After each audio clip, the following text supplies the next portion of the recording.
أعوذ بالله من الشيطان الرجيم. بسم الله الرحمن الرحيم.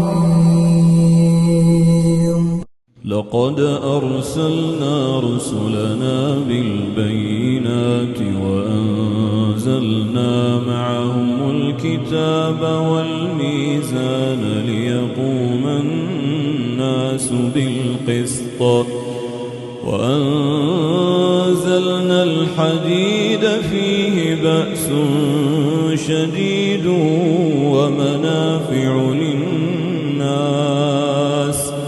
وليعلم الله من ينصره ورسله بالغيب إن الله قوي عزيز.